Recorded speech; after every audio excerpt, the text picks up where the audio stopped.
A child who hasn't spoken a word in years. Every doctor, every specialist has failed. His father, a man who controls empires, is powerless. But a struggling nanny, hired as a last resort, is about to try something no one else has thought of. And what she does in the next 30 seconds, witnessed through a security camera, will shatter every expectation and rewrite a family's destiny. His name is Leo, and his silence is a fortress no one has breached. His father, Adrian Vance, built a global tech empire by solving impossible problems, but he cannot solve this. He has spent a fortune on neurologists, speech pathologists, and behavioral therapists, all following the same clinical protocols. They all failed, until Laura arrives with no medical degree, just a guitar and a theory rooted in the oldest language there is, music. But the real question isn't if she can reach the boy. It's what happens when a man used to controlling everything witnesses a miracle he didn't command. Adrian Vance's empire is built on cold, flawless logic. His home, a 20,000 square foot smart house in the Hollywood Hills, is its physical manifestation. Every room is monitored, every environmental variable controlled. The air is filtered, the temperature constant, the lighting calibrated to reduce anxiety. It is a perfect, sterile machine designed to fix one thing: his 5-year-old son, Leo, who stopped speaking 3 years ago. The official diagnosis is selective mutism, an anxiety disorder where a child cannot speak in certain settings. But for Leo, it became a total silence. It began after his mother, Elise, a celebrated pianist, died suddenly in a car accident when Leo was just 2. The trauma severed his voice. The boy who once babbled melodies alongside his mother's piano became a living statue. Adrian, a man who conquered Silicon Valley by breaking complex systems into solvable data points, applied the same ruthless methodology. He assembled what the media called the $1,000,000 team. Dr. Aris Thorne, a leading pediatric neurologist from Stanford. Elena Markov, a speech-language pathologist who charged $1,000 an hour. A behavioral therapist, a child psychologist, a nutritionist. For 2 years, they ran Leo through a gauntlet of therapies. Floor time, gradual exposure, cognitive behavioral techniques.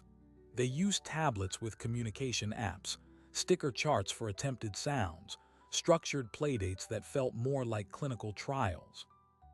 The results were a string of zeros on a spreadsheet. No words, not even a whisper. The team's reports grew more hesitant, their prognoses grimmer. The window for spontaneous recovery is narrowing, Dr. Thorne warned 6 months ago. The neural pathways for speech may be atrophying without use. In layman's terms, the longer the silence, the more permanent it might become. This is where we find Adrian Vance on the day he hires Laura. Not in his gleaming office overlooking the city, but in his private study at 3 in the morning, watching a security feed of his son's bedroom. Leo is awake, sitting up in bed, staring at a framed photo of his mother. He doesn't cry. He doesn't make a sound. He just holds the picture, his small face a mask of a grief he cannot express. This is the failure Adrian cannot compute, cannot optimize, cannot debug. His fortune is $87 billion. He can move markets and launch satellites, but he cannot get his own son to say, "Daddy." The nanny position is posted not on a childcare site, but on a niche forum for music therapists. The requirements are vague but specific: experience with nonverbal children, background in music, patience. No prior applicants need apply. It's a shot in the dark, a Hail Mary pass thrown by a desperate man after his all-star team has lost the game. Laura Santos is 27, and her life is a study in gentle chaos. She lives in a small, sunlit apartment in Echo Park, its walls covered in handmade art and second-hand books. She works 3 jobs: teaching guitar at a community center, waiting tables, and providing respite care for the elderly. Her dream of becoming a licensed music therapist was derailed by student debt and the need to care for her own aging mother. She is, by every conventional metric, underqualified. She has no Ivy League degree, no published papers. What she has is an intuitive understanding of what silence can mean, forged in her own childhood with a stutter she overcame not through drills, but through song. Her interview with Adrian's head of household, a severe woman named Ms. Gable, lasts 9 minutes. Laura is too informal. Her resume is a patchwork. She mentions using lullabies from her grandmother in Oaxaca, not evidence-based protocols. Ms. Gable is about to dismiss her when Adrian's voice comes through the intercom. Send her up. The meeting in his study is not an interview, it's an interrogation under glass. Adrian does not look at her resume, he asks only 3 questions. Why do you want this job? Laura answers, because every child has a voice waiting to be found. Sometimes you just need the right key. Second question, what will you do that my team of experts has not? She takes a breath. I won't try to fix him, I'll just try to meet him where he is. Maybe with music, maybe with quiet, I don't know yet. The third question is the trap. And if you fail like all the others, Laura meets his gaze, then you'll be exactly where you are now, but he'll have had someone who tried to connect, not just correct. Adrian says nothing for a full minute, his eyes analytical, dissecting her. He sees no guile, no careerist ambition, only a weary kind of hope. He stands. You start tomorrow. Ms. Gable will show you out. He turns back to his bank of monitors, the conversation already dismissed from his mind. Laura is not a solution. She is a variable he has introduced into the experiment, a final data point before he accepts a catastrophic result. Laura's first week is a study in isolation. The house staff, loyal to the dismissed experts, treat her with polite contempt. She is given a strict schedule, structured play from 9 to 10, motor skills from 10 to 10:30, mandatory outdoor time from 11 to 11:45. Leo is a beautiful, solemn shadow. He follows instructions with a heartbreaking compliance. He points to flashcards, stacks blocks, but his eyes are vacant. The connection between action and meaning is broken. Laura begins to break the rules. She ignores the schedule. She doesn't force flashcards. Instead, she sits on the floor of the sunroom and simply plays her old, slightly out-of-tune guitar. She doesn't play for Leo. She plays for herself. Folk songs, bits of classical pieces, the lullabies she mentioned. She sings softly in English and in the Spanish of her childhood. For 3 days, Leo watches from across the room, a stuffed rabbit clutched to his chest. On the 4th day, he inches closer. On the 5th, he sits at her feet, his head tilting as she hums a song about a little bird learning to fly. This is the moment Adrian Vance, reviewing the day's security logs, fast-forwards to. He sees his son, who recoils from touch, leaning against the stranger's leg. He sees Laura not looking at Leo, just singing to the window. A spike of something irrational, jealousy, panic, shoots through him. He watches the timestamp. 4:17 p.m. He watches as Laura finishes the song and looks down. She smiles, not a professional, therapeutic smile, but a real, tired, gentle one. She whispers, "That one was for the bird. Maybe tomorrow we'll sing one for you." And Leo, for the first time in Adrian's memory, looks up at another person with something other than fear or blankness. There is a flicker of curiosity. His lips, which have remained sealed for 1,000 days, part slightly. Not a word, not a sound, but a shape, a deliberate, fragile attempt at movement. Adrian freezes the frame. He leans into the monitor, his breath catching. He rewinds, plays it again.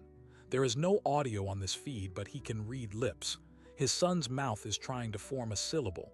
It looks like ma, more maybe. He cannot tell. He sits back. His mind, so adept at processing terabytes of data, goes utterly blank. Then it reboots with a single, staggering realization. In 1 week, this woman with the guitar has achieved a reaction his million-dollar team could not in 2 years, and he has no idea how she did it.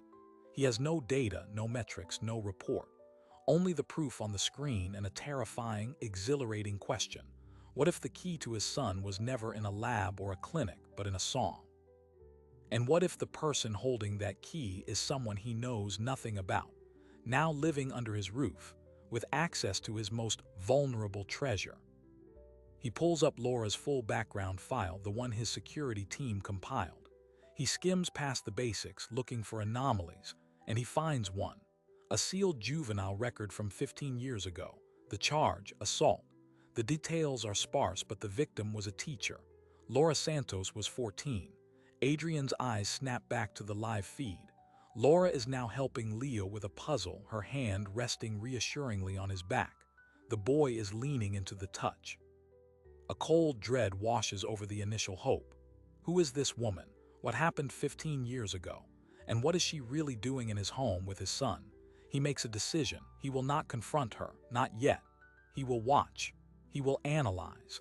He will treat this breakthrough not as a miracle, but as a new, potentially dangerous variable in the experiment. He enlarges the security feed on his main screen, his finger hovering over the record button. The experiment, he realizes, has just entered a new and far more dangerous phase. The sealed juvenile record is a black box in Laura Santos's otherwise transparent, struggling life.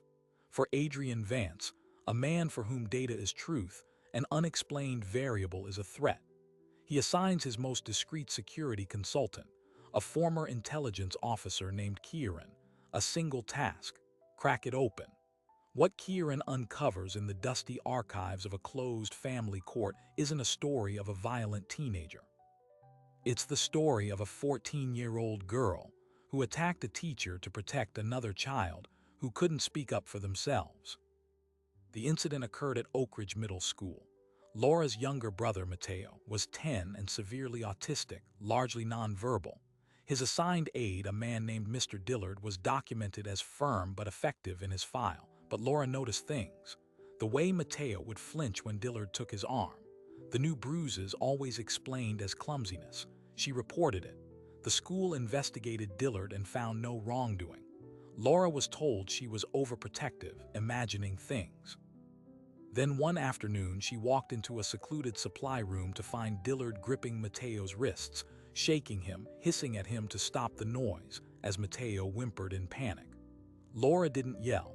She picked up a heavy, bound ledger from a shelf and swung it. She broke Dillard's nose. The charge was assault. The context, the protection of a vulnerable child, was buried in a confidential settlement. The Santos family, immigrants without resources, accepted the deal. The record would be sealed, Dillard would resign quietly, and the matter would disappear. Adrian reads Kieran's summary in his study, the morning sun feeling suddenly cold. The profile shifts entirely. This isn't evidence of a hidden menace, it's a blueprint. Laura Santos doesn't just understand silence. She is violently, instinctively compelled to defend it, to protect those trapped within it. The coincidence is too perfect, too targeted. Did she seek out this job knowing about Leo's condition? Or is this some tragic, universal pattern repeating itself? His paranoia, now fed by this new data, splits into two warring conclusions. She is either a guardian angel shaped by her past, or a wolf who has learned to wear the perfect disguise. He doesn't fire her. Instead, he doubles the surveillance. Hidden audio is added to the sunroom feeds. He begins to log every interaction, not as a father marveling at progress, but as a scientist documenting a specimen's behavior. He watches as Laura's methods crystallize. She abandons all formal therapy structures. Her tool is contingent reciprocal communication, but she doesn't know the clinical term for it. She simply responds to every sound Leo makes, every glance, every shift in posture, as if it were a word. If he taps a block, she taps hers. If he hums a note, she echoes it on her guitar. She creates a world of sound where his smallest action has meaning and gets a consistent, gentle response. She is rebuilding the bridge between action and consequence, between feeling and expression, one mirrored note at a time. Adrian watches, his analyst's mind reluctantly impressed. This is advanced, intuitive neurology.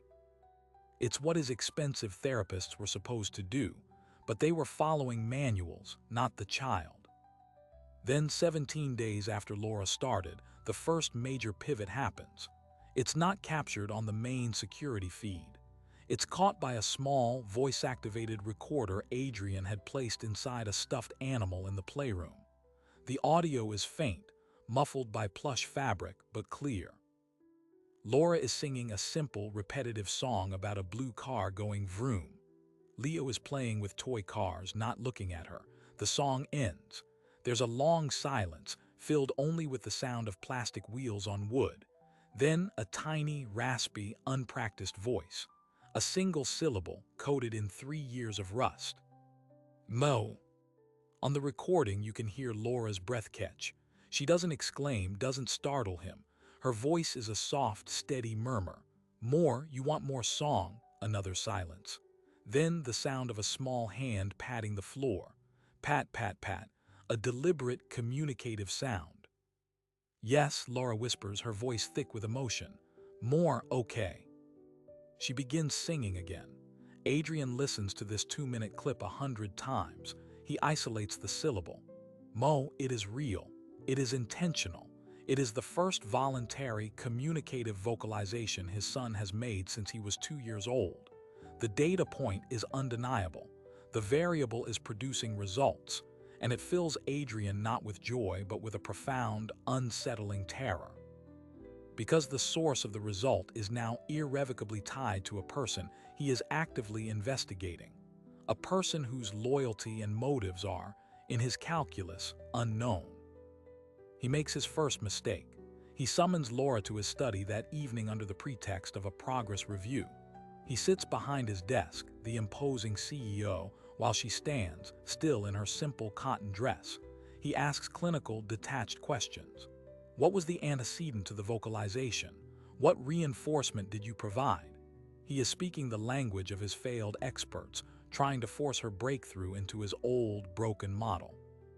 Laura looks confused, then weary.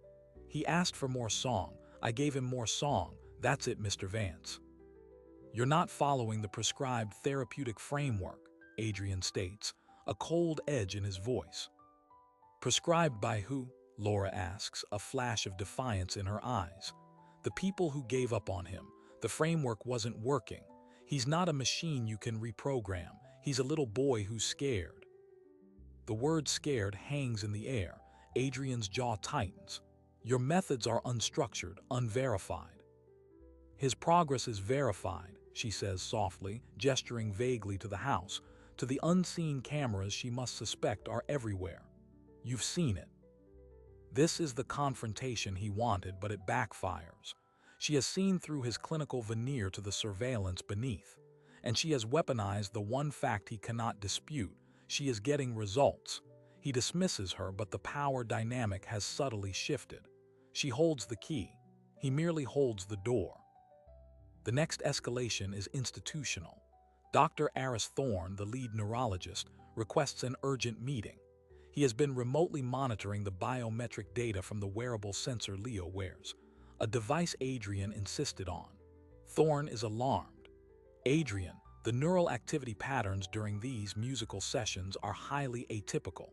We're seeing synchronized firing across hemispheres associated with emotion and memory, not just speech-motor control. It's bypassing the inhibited pathways entirely. Is that good? Adrian asks, his mind racing. We don't know, Thorne exclaims. It's uncharted. This nanny, whoever she is essentially performing unregulated neural rewiring. Without understanding the long-term consequences, she could be creating new associations that lead to greater dysregulation, even psychosis. This is far outside her competency. I must insist she cease immediately, and we return to our controlled protocol. Adrian hears the fear in the doctor's voice, not fear for Leo, but fear of the unknown, fear of being rendered obsolete. The institution is pushing back against the rogue element, but Adrian has seen the hollow results of the institution's controlled protocol. He is caught between the sterile certainty of failure and the terrifying, fertile uncertainty of progress. He does not fire Laura. He does not reinstate the old protocol. This decision creates the first major fracture in his world. Elena Markov, the speech pathologist, resigns in protest, sending a scathing email about the cult of the unqualified miracle worker. The story, a juicy piece of gossip about the billionaire who chose a nanny over Ivy League experts, begins to leak into elite circles. Meanwhile, inside the house, a different story unfolds. Leo's trust in Laura becomes absolute. He seeks her out for comfort. He falls asleep during her lullabies. He has begun to combine gestures with sounds, a personal sign language they are building together. The fortress of his silence has not been stormed. A single, secret gate has been opened, and only Laura holds the key. Adrian witnesses this bond deepen through his screens, and a new, more personal danger emerges. He is being replaced. The boy who flinched from his touch now reaches for Laura's hand. The father who provided everything is now a spectator in his son's rediscovery of the world. The jealousy he felt as a flicker now burns as a constant, low-grade fever. This brings us to the second major pivot, the one that explodes the contained experiment of the house. Laura's past, which Adrian worked so hard to uncover, was not as buried as he thought. Someone else has been digging. Adrian's chief corporate counsel, a ruthless woman named Simone, interrupts a board meeting. Her face is grave. "We have a problem. A tip has been sent to 2 investigative journalists. It contains Laura Santos's sealed juvenile record, her current employment here, and photos of Leo. The narrative being shopped is not about a miracle nanny. It's about a billionaire knowingly hiring a violent criminal to care for his vulnerable, mute son. The implied questions are about your judgment, your fitness as a father, and by extension, the stability of Vance Holdings." The room goes silent. This is no longer a private family drama. It's a corporate and reputational missile, armed and incoming. Adrian understands immediately. This didn't come from a random leak. The detail is too precise, the angle too malicious.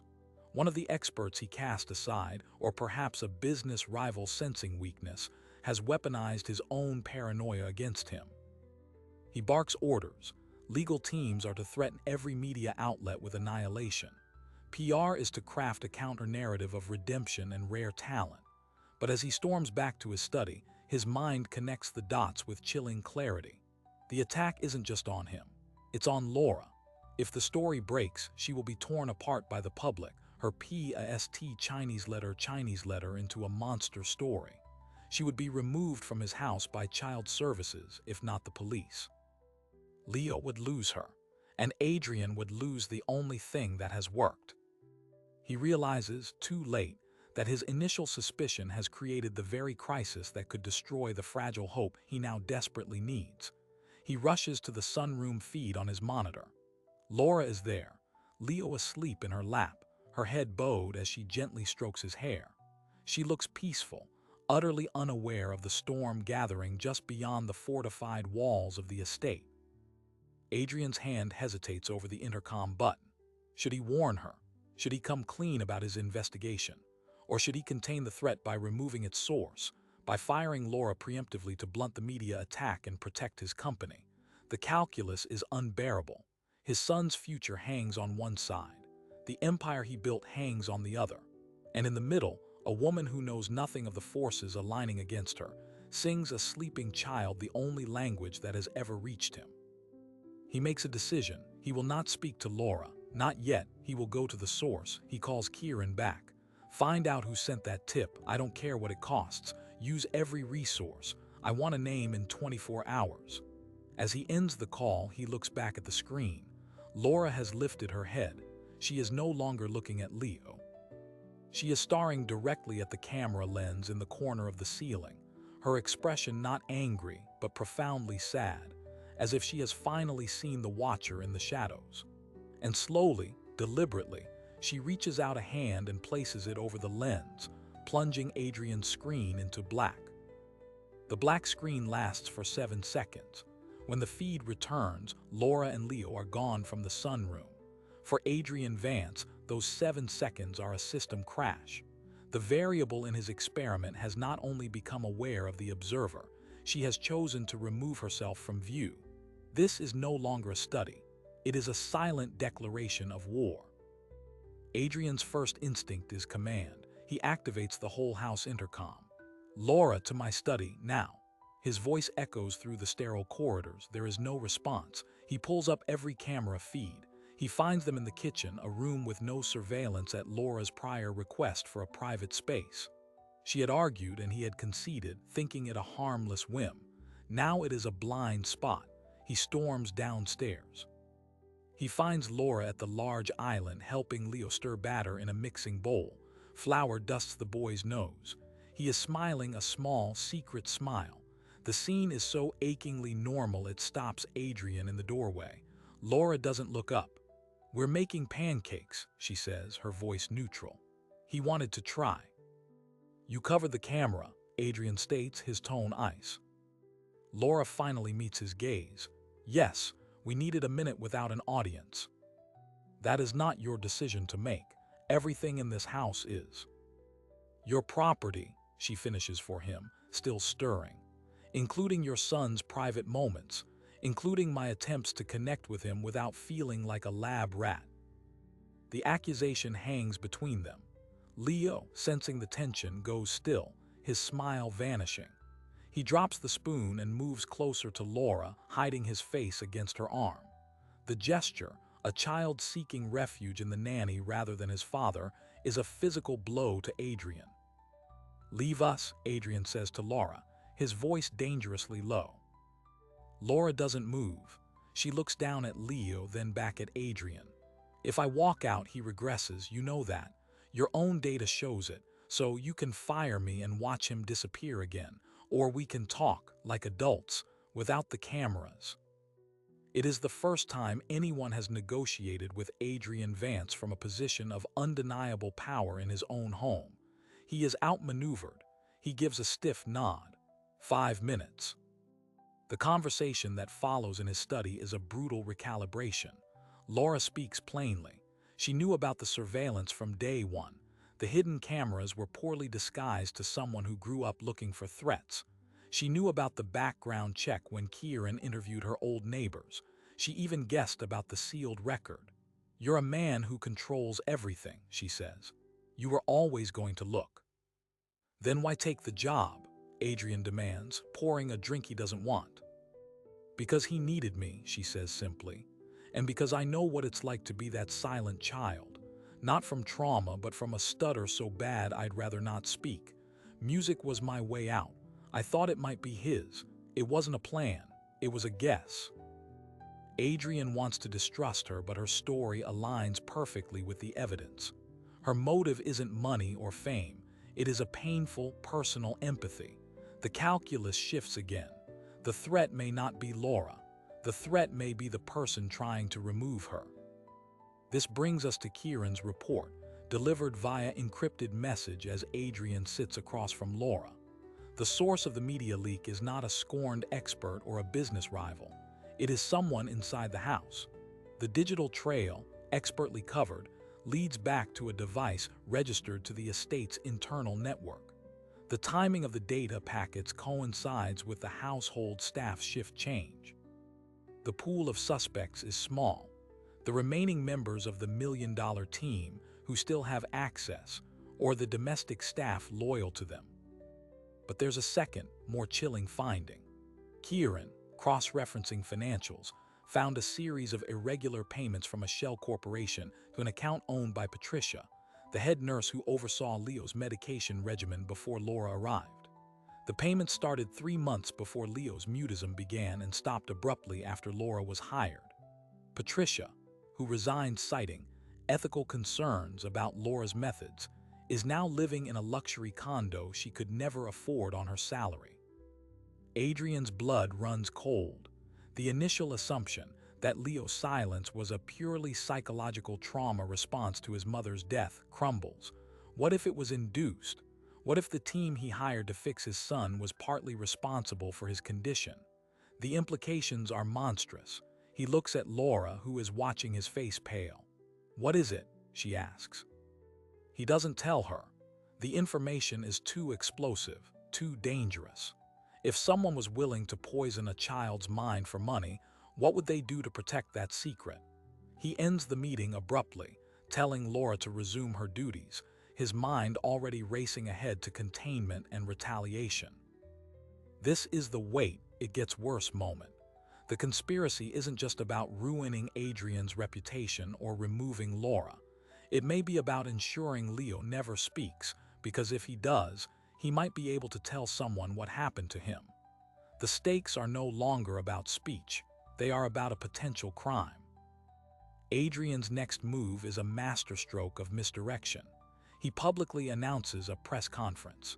He will address the vicious rumors about his household and introduce the world to the remarkable caregiver who has helped his son. He is calling the bluff of the blackmailer, positioning Laura as a hero to make her too visible to target. Privately, he tasks Kieran with two things: extract the truth from Patricia by any means necessary, and place a 24-hour physical tail on every former member of Leo's medical team. The pressure cooker inside the estate intensifies. Laura, now aware of the external threat but not its full scope, becomes hypervigilant. She rarely lets Leo out of her sight. She tastes his food first. She checks his room for anything unfamiliar. The bond between them tightens into a symbiotic lifeline, and Leo, responding to this unspoken atmosphere of protection, makes his second breakthrough. It happens during a thunderstorm. The power flickers, and a sudden clap of thunder shakes the house. Leo, who has always been terrified of storms, doesn't cry. He crawls into Laura's lap as she sits in the darkened playroom.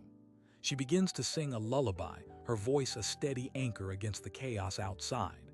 As the song winds down, Leo, his face buried in her shoulder, whispers two clear, connected words. "Laura safe." Laura freezes. Then she holds him tighter, tears streaming down her face. This moment, of course, is witnessed, not by Adrian, who is in his war room with Kieran, but by Ms. Gable, the severe head of household, who is passing by the doorway. Ms. Gable's expression does not change. She simply continues down the hall. But 20 minutes later, Adrian receives an alert. A high-resolution audio file, timestamped to the storm, is uploaded to a cloud server linked to the shell corporation that paid Patricia. The enemy is not just inside the house. They are listening in real time. The house, Adrian's fortress of control, is comprehensively compromised. His own security system is being used to spy on his son's miracle and report it to someone who sees that miracle as a threat. Adrian and Kieran trace the upload to a device they had missed, a smart speaker in the playroom, a gift from Dr. Thorne last Christmas, touted as a tool for auditory stimulation therapy. It was never removed. It has been listening to everything. This revelation triggers the final, desperate escalation of Act 2. Adrian realizes he cannot protect Leo here. The environment is toxic, poisoned by hidden ears and malicious intent. He must get them out. He formulates a plan. He will use the press conference as a diversion. While the world's attention is on his front steps, he will smuggle Laura and Leo out of the house to a secure location even he, until now, did not know he possessed.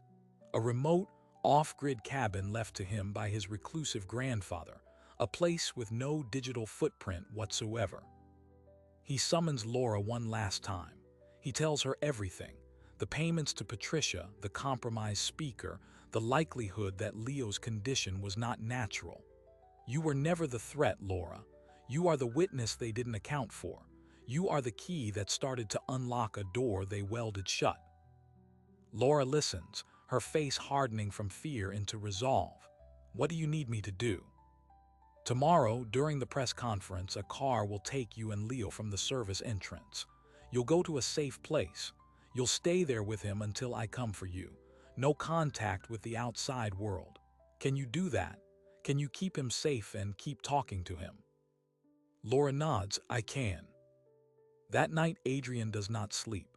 He watches the feed from Leo's room one last time. Laura is sleeping in the chair beside the bed, her hand resting on Leo's back. The boy is peaceful. Adrian feels a surge of something beyond calculation, beyond strategy. It is the raw, terrifying imperative of a parent: protect your child at all costs. The next morning, the media circus descends on the Vance estate. Satellite trucks line the street. Reporters jostle on the manicured lawn. Inside, Adrian puts on his public mask, the confident billionaire.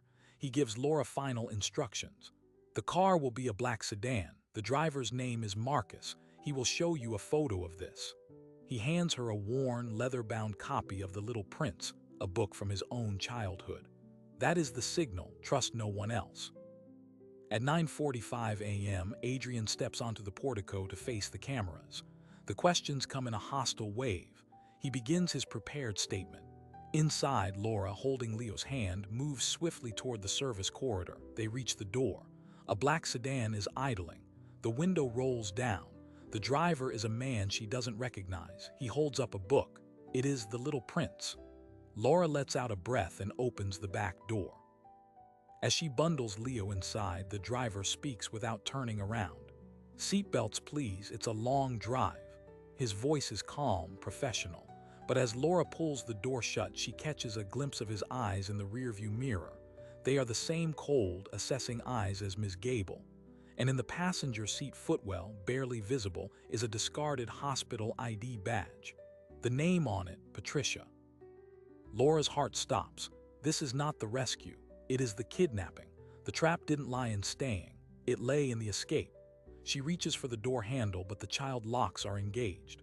The car pulls smoothly away from the estate, merging into traffic as Adrian's voice, amplified by microphones, promises the world that his family is safe and his son is thriving. Laura looks back at the shrinking mansion, then down at Leo, who is clutching her hand, his eyes wide and trusting. She has no phone, no weapon, no way to signal for help. She is alone with a child who has just begun to speak, in a car with people who may have once tried to ensure he never would. The walls of Adrian Vance's world have not protected them. They have delivered them directly into the hands of the enemy. The car does not head for the freeway. It winds through narrow canyon roads, climbing higher into the hills. Laura counts turns, memorizes landmarks, a twisted oak, a rusted gate, anything to forge a mental map back to civilization. Leo is quiet, pressed against her side, his breathing quick and shallow. The driver, the man who is Marcus, finally speaks. "He's not going to hurt you. He just needs to talk to the boy." "Who is he?" Laura asks, her arm tightening around Leo. "You'll see." They arrive at a secluded modernist compound that looks less like a house and more like a low-profile research facility. Solar panels line the roof. The windows are mirrored. It is the physical embodiment of a secret. The driver escorts them inside, not roughly, but with firm purpose. The interior is cold, all white surfaces and clean lines. They are led to a sunken living room where a man stands with his back to them, looking out at the canyon view. He turns. It is Dr. Aris Thorne. Laura's confusion is absolute. The leading neurologist, the man who warned Adrian about unregulated neural rewiring. "Laura," Thorne says, his voice calm, professorial. "And Leo, please sit. Would you like some juice, Leo?" He gestures to a glass on the table. Leo shrinks back, burying his face in Laura's neck. Laura doesn't sit. You paid Patricia. You did something to him." Thorne sighs as if disappointed by a simplistic question. "I did do anything to him, Laura. I was trying to save him, to save his mind. His mother, Elise, her neurological condition was hereditary, a rare degenerative disorder that manifests in early childhood as speech and motor planning issues, then progresses. She knew. She made Adrian promise to find a cure, no matter the cost, before she died." The revelation lands like a physical weight. Laura sinks onto the edge of a sofa, Leo clinging to her.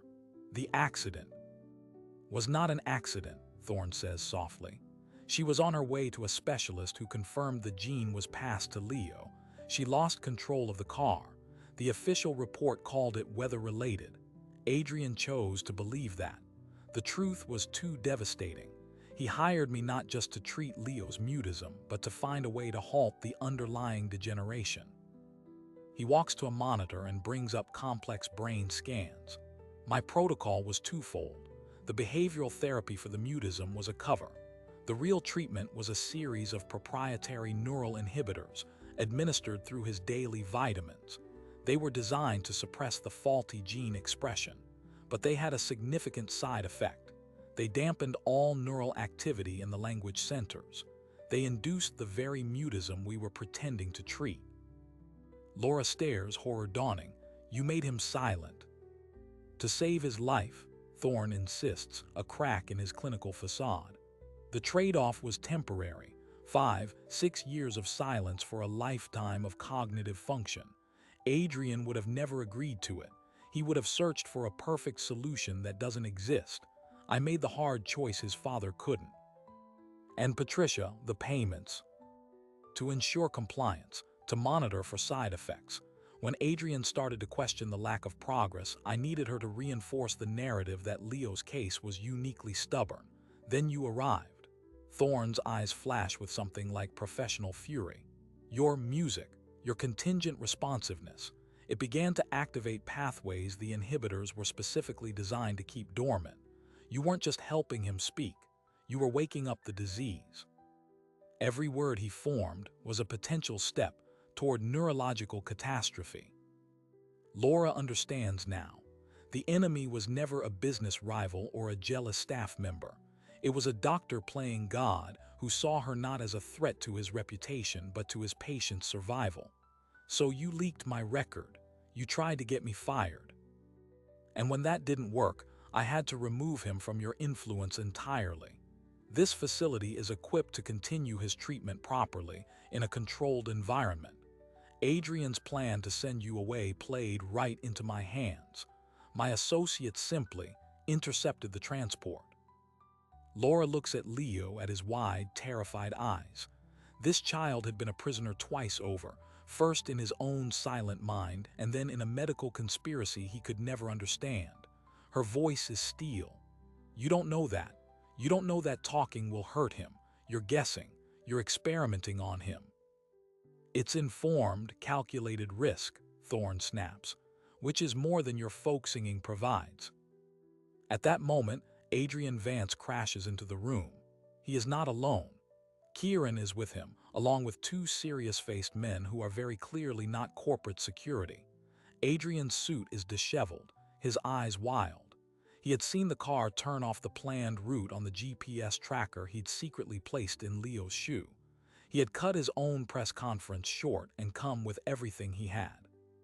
Get away from my son, Adrian snarls, the billionaire veneer gone, replaced by pure primal fury. Thorne raises his hands, the calm scientist again. Adrian, thank God, you need to understand. Laura's methods are triggering the... Adrian doesn't let him finish. He crosses the room in 3 strides and grabs Thorne by his lab coat, slamming him against the window. You poisoned him. You stole him. It was therapy. You took his voice, Adrian roars, the words ripped from a place of 3 years of helpless grief. The men with Kieran move forward, pulling Adrian back, but the violence of his emotion has changed the room's atmosphere irrevocably. In the chaos, Leo squirms out of Laura's lap. He doesn't run to his father. He stands in the space between the two raging forces, the father who built a prison of safety and the doctor who built a prison of medicine. He looks from Thorne's frightened face to Adrian's anguished one, and then he speaks. Not a whisper, not a single word, a clear, desperate sentence. Stop, please, stop fighting. The room freezes. Adrian goes perfectly still. Thorne's jaw drops. It is the first complete, contextual sentence Leo has ever spoken in Adrian's presence. It is not a request for food or a label for an object. It is a plea for peace. It is complex, emotional, and perfectly articulated. The silence that follows is profound. Adrian slowly sinks to his knees, his anger evaporating, replaced by awe. He is looking at his son, truly looking at him, for the first time in years. Not as a problem to be solved, but as a person who has just expressed his will. Thorne finds his voice first, but it's lost all its authority. It's just a whisper. The inhibitors, they should have made that impossible. The neural pathways. Laura walks over to Leo and kneels beside him, putting a hand on his small back. She looks at Thorne, then at Adrian. You heard him. He asked you to stop. Then she turns her gaze fully on Thorne. Your theory is wrong, Doctor. The music didn't wake up a disease. It woke up him, and he's asking you to stop. That sentence is the tipping point. Adrian stands, his decision made. He nods to Kieran. The two men take Thorne by the arms. You're going to provide every record of your treatment, Adrian says, his voice chillingly controlled. Every chemical formula, every scan. and then you will explain to the medical board why you experimented on a child without parental consent. Your career is over." As Thorne is led away protesting, Adrian turns to Laura and Leo. He doesn't speak. He simply opens his arms. Leo hesitates for a second, looking up at Laura. She gives him a small, encouraging nod. "Go on." Leo walks to his father. Adrian gathers him up, holding him close, burying his face in his son's hair. His shoulders shake silently. He is not crying. He is trembling with the seismic release of a 3-year burden. When he looks up at Laura, his eyes are clear. "You were right," he says, the words simple and devastating. "I was trying to fix a machine. You were trying to reach a boy." The aftermath is a whirlwind of quiet, deliberate actions. Adrian uses his power not for vengeance, but for dismantling. Thorne's research is seized. Patricia is confronted with evidence of fraud and unlicensed practice, leading to a full confession in exchange for immunity from worse charges. The story is kept meticulously private. Adrian has the resources to ensure that. The public narrative remains the one he crafted. A dedicated nanny helped his son find his voice. But the private reality is transformed. Adrian dismisses the remainder of the old medical team. He hires a new, vetted child psychologist and speech pathologist, but with one directive. They are to support and follow Laura's lead, not supersede it. The mansion is changed, too. The surveillance system is dismantled, the cameras removed. The sterile, controlled rooms are slowly filled with color, with music, with the evidence of a child at play. Laura is offered a permanent position with a salary that clears her debt and secures her future. She accepts on one condition, that she can pursue her music therapy certification with Adrian's support. He agrees immediately. She is no longer an employee. She is, as Adrian tells his confused board members one day, family adjacent, a trusted guardian. The final surprise comes not from the past, but from the future. 6 months after the confrontation at Thorne's compound, Leo is sitting at the grand piano in the living room, a piano no one had touched since his mother's death. He is not playing a song. He is experimenting with keys, listening to the echoes in the sunlit room. Laura is nearby, reading. Adrian walks in, pausing to watch. Leo looks up, sees his father, and smiles. Then he pats the bench beside him, an invitation. Adrian, who hasn't played since he was a boy, sits down tentatively. Leo presses a high C. Adrian, after a moment's hesitation, presses the C an octave lower. A harmony. Leo laughs, a sound of pure delight. He presses another key. Adrian finds its match. They are not playing a melody. They are having a conversation, in sound, without words. It is a language they are building together, a bridge forged not from data but from resonance. Laura watches from her chair, a quiet smile on her face. The boy who was silent is now speaking in chords and rhythms. The man who controlled everything has learned to listen. And the woman who came as a last resort, with nothing but a guitar and a guess, has become the unlikely conductor of a family finding its voice. The experiment is over. The life, in all its messy, beautiful, unpredictable glory, has begun. So what does this story leave us with?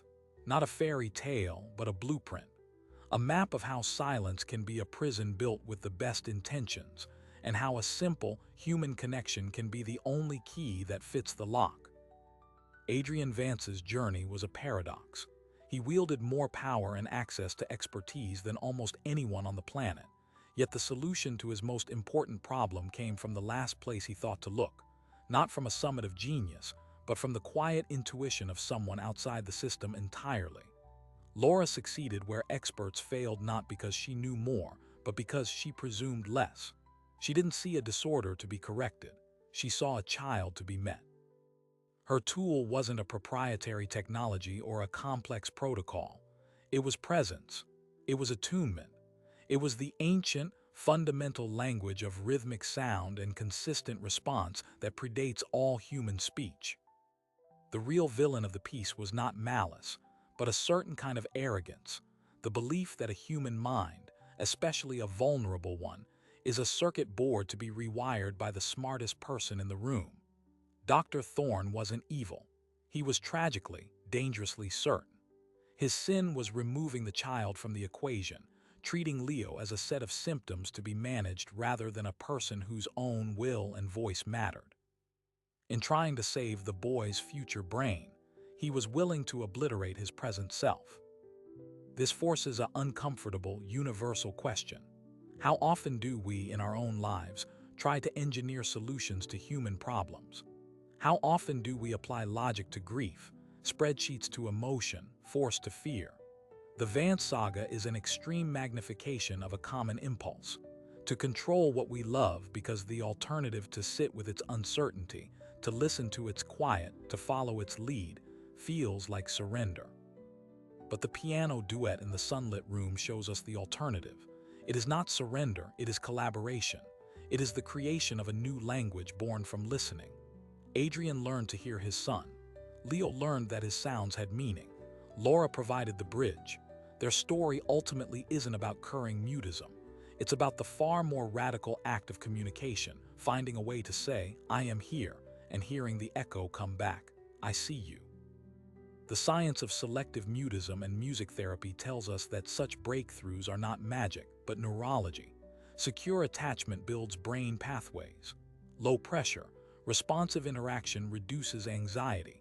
Music synchronizes neural activity and bypasses blocked linguistic channels. Laura's lullabies were, in fact, a highly sophisticated neurological intervention. They just didn't come with a white coat or a bill. So the next time you encounter a silence that seems impenetrable in someone else or even within yourself, consider the Vance paradox. The mightiest tools sometimes fail.